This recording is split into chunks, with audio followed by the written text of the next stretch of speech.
সালামের যুগের কথা বলছি। সে সময় হান্না নামে এক পুণ্যবতী নারী ছিলেন। তার অনেক বয়স হলেও তার কোনো সন্তান হচ্ছিল না। অবশেষে তিনি আল্লাহর কাছে ফরিয়াদ করলেন, হে আল্লাহ, আমার অনেক বয়স হয়ে গেল, কিন্তু আমার কোনো সন্তান হচ্ছে না। আমি মান্যত করছি, তুমি যদি আমাকে একটি সন্তান দান করো তাহলে আমি তাকে বাইতুল মুকাদ্দাসের খেদমতে উৎসর্গ করব। হান্নার প্রার্থনার কিছুদিন পর আল্লাহ তাকে একটি সন্তান দিলেন। হান্না অত্যন্ত খুশি হলেন, কিন্তু এই খুশি বেশি দিন টিকল না। যখন তিনি সন্তান প্রসব করলেন তখন তিনি দেখতে পেলেন সেটি কন্যা সন্তান। কন্যা সন্তান দেখে হান্নার মন ভারাক্রান্ত হলো। তিনি আবার আল্লাহ সুবহানাহু ওয়া তাআলার কাছে প্রার্থনা করলেন, হে মাবুদ, আমি তো মানত করেছিলাম আমার সন্তানকে তোমার ঘরের খেদমতে উৎসর্গ করব, কিন্তু একই আমি তো কন্যা সন্তান জন্ম দিয়েছি। এই কন্যা সন্তানকে কিভাবে তোমার ঘরের খেদমতে দেব? বাইতুল মুকাদ্দাসের কর্তৃপক্ষ তো তাকে গ্রহণ করবে না। হান্নার প্রার্থনা শুনে আল্লাহ সুবহানাহু ওয়া তাআলা তাকে জানালেন, হে হান্না, কন্যা সন্তান পেয়ে ভারাক্রান্ত হয়ো না। তুমি চেয়েছিলে পুত্র সন্তান, কিন্তু জেনে রাখো এই কন্যা সাধারণ কোনো কন্যা নয়। বহু পুরুষের চেয়েও এই কন্যার মর্যাদা অনেক বেশি। আমার ঘরের খেদমতে তাকে গ্রহণ করা হবে কিনা তা নিয়ে তুমি চিন্তিত হয়ো না। তুমি তাকে লালন পালন করো। সময় হলে তাকে আমার ঘরের খেদমতে উৎসর্গ করতে নিয়ে এসো, আমি তাকে কবুল করব। আল্লাহর এই সান্ত্বনা পেয়ে হান্না নিশ্চিন্ত হলেন। তিনি তার কন্যার নাম রাখলেন মরিয়ম, আর আল্লাহর কাছে দোয়া করলেন, হে আল্লাহ, আমার কন্যা মরিয়ম ও তার বংশধরদের কবুল করো এবং শয়তানের দোখা থেকে বাঁচাও। হান্না মরিয়মকে 7 বছর পর্যন্ত লালন পালন করলেন। সে যুগে বাইতুল মুকাদ্দাসের ইমাম ছিলেন হযরত জাকারিয়া আলাইহিস সালাম। মরিয়মের 7 বছর বয়স হলে হান্না তাকে জাকারিয়া আলাইহিস সালামের কাছে নিয়ে আসলেন। তিনি বললেন, হে আল্লাহর নবী, আমি মানত করেছিলাম, আল্লাহর ঘরের খেদমতে সন্তানকে উৎসর্গ করতে চেয়েছিলাম। আমার কন্যা হয়েছে, আমি তাকে 7 বছর পালন করেছি। এখন আমার মানত পূর্ণ করতে তাকে আপনার হাতে তুলে দিতে এসেছি। দয়া করে তাকে আল্লাহর ঘরের খেদমতের সুযোগ দিন। হযরত জাকারিয়া আলাইহিস সালাম বাইতুল মুকাদ্দাসের খাদেমদের ডাকলেন। তিনি বললেন, কে এই মেয়েটির দায়িত্ব নেবেন? খাদেমরা মরিয়মের চেহারায় স্বর্গীয় আলো দেখতে পেল, তাই সবাই তার দায়িত্ব নিতে ব্যাকুল হয়ে উঠলেন। হযরত জাকারিয়া আলাইহিস সালামের মনেও তাকে লালন পালনের খুব ইচ্ছে ছিল, কারণ মরিয়মের খালা ছিলেন তার স্ত্রী। তিনি খাদেমদের বললেন, হে খাদেমগণ, আপনারা শুনুন, আমি এই কন্যার জন্য সবচেয়ে উপযুক্ত, কারণ তার খালা আমার স্ত্রী। কিন্তু খাদেমরা তা মানল না। তারা বললেন, হে জাকারিয়া, আমাদের সবারই তাকে পালনের ইচ্ছা আছে, শুধুমাত্র এই যুক্তিতে আপনি তার দায়িত্ব নিতে পারেন না। জাকারিয়া আলাইহিস সালাম দেখলেন এক জটিল পরিস্থিতি তৈরি হয়েছে, তাই তিনি বললেন, বিষয়টি আল্লাহর উপর ছেড়ে দেই, তিনি ফয়সালা করবেন কে মরিয়মকে পালন করবে। আসুন আমরা লটারি করি। আমরা তাওরাত লেখার কলমগুলো পানিতে রাখবো। যার কলম ডুবে যাবে সে দায়িত্ব পাবে না, আর যার কলম বেঁচে থাকবে সেই দায়িত্ব পাবে। সবাই এই প্রস্তাবে রাজি হলেন। তাদের সামনে একটি পানি ভর্তি পাত্র আনা হলো। একে একে সবাই তাদের কলম রাখলো। সকলের কলমই পানিতে ডুবে গেল। সবশেষে হযরত জাকারিয়া আলাইহিস সালাম তার কলমটি রাখলেন। অলৌকিকভাবে তার কলমটি পানির উপর ভেসে রইল। তখন সবাই মিলে জাকারিয়া আলাইহিস সালামকেই মরিয়মের দায়িত্ব দিলেন। এরপর হযরত জাকারিয়া আলাইহিস সালাম বাইতুল মুকাদ্দাসের পাশে মরিয়মের জন্য একটি ঘর বানালেন। মরিয়ম সেখানেই থাকতেন।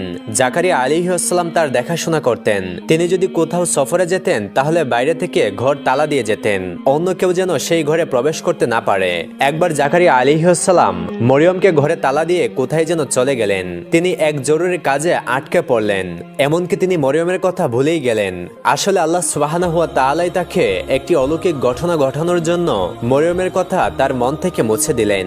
4 দিন পর হযরত জাকারিয়া আলাইহিস সালামের মরিয়মের কথা মনে পড়ল। তিনি আফসোস করে বললেন, হায় আল্লাহ, আমি কি করেছি? মেয়েটি না জানি 4 দিন ধরে কি খাচ্ছে, কিভাবে আছে। এটা মনে হতেই তিনি দ্রুত বাইতুল মুকাদ্দাসে ফিরলেন। তিনি মরিয়মের ঘরে ঢুকে দেখলেন মরিয়ম ইবাদতে মগ্ন, আর তার চারপাশে রয়েছে বিভিন্ন রকম অমৌসুমী ফলমূল। এই দৃশ্য দেখে হযরত জাকারিয়া আলাইহিস সালাম আল্লাহর শুকরিয়া আদায় করলেন। নামাজ শেষে মরিয়ম খালুকে সালাম দিলেন। জাকারিয়া আলাইহিস সালাম লজ্জিত হয়ে জিজ্ঞাসা করলেন, মা মরিয়ম, এই কয়েকদিন কেমন ছিলে? আমি বিপদে পড়ে তোমার কথা ভুলে গিয়েছিলাম, তোমার খোঁজ নিতে পারিনি, আমাকে ক্ষমা করে দাও। মরিয়ম বললেন, খালুজান, আপনি কি বলছেন?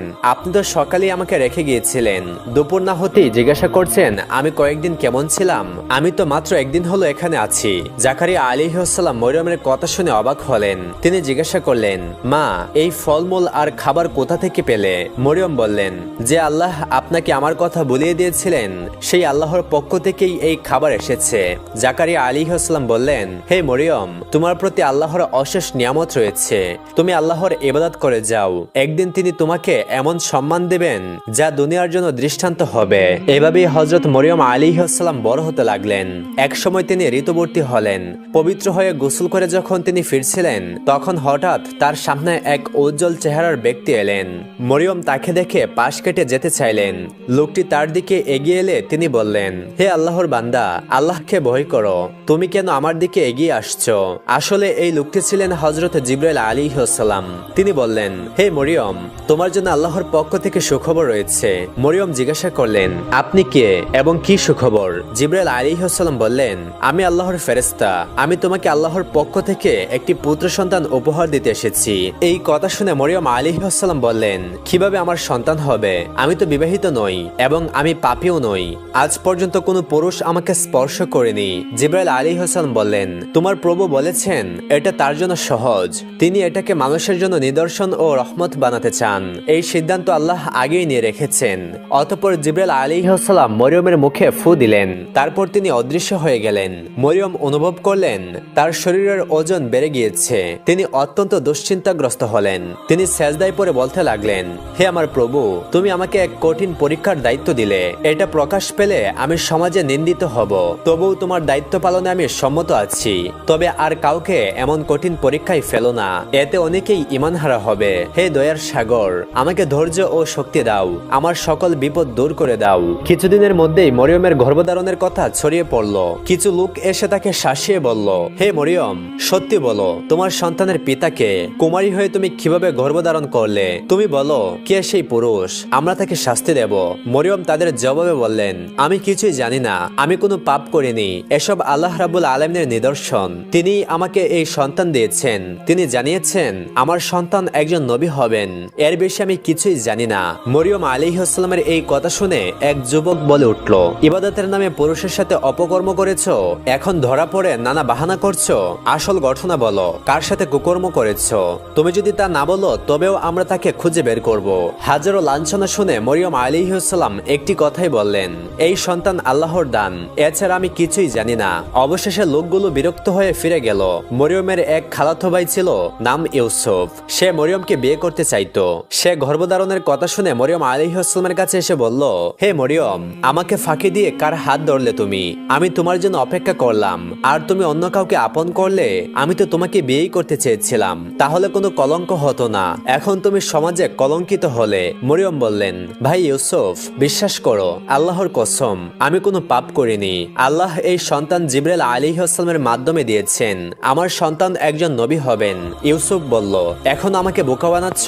পুরুষ ছাড়া কি নারী গর্ভবতী হয়? মিথ্যা বলে লাভ হবে না, একদিন সত্য প্রকাশ পাবেই। মরিয়ম জবাবে বললেন, পিতা ছাড়া সন্তান জন্মানোর কোনো কথা শুনুনি, কিন্তু পিতামাতা ছাড়া আদম ও হাওয়া কিভাবে সৃষ্টি হয়েছিলেন তা কি মনে নেই?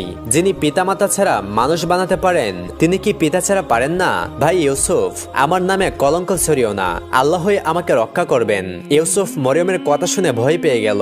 সে বলল, বোন মরিয়ম, তুমি সত্যি বললে আমি তোমাকে সাহায্য করব, কিন্তু আগে তোমাকে প্রমাণ দিতে হবে। মরিয়ম বললেন, কিছুদিন অপেক্ষা করো, প্রমাণ পেয়ে যাবে। অতঃপর ইউসুফ চলে গেল।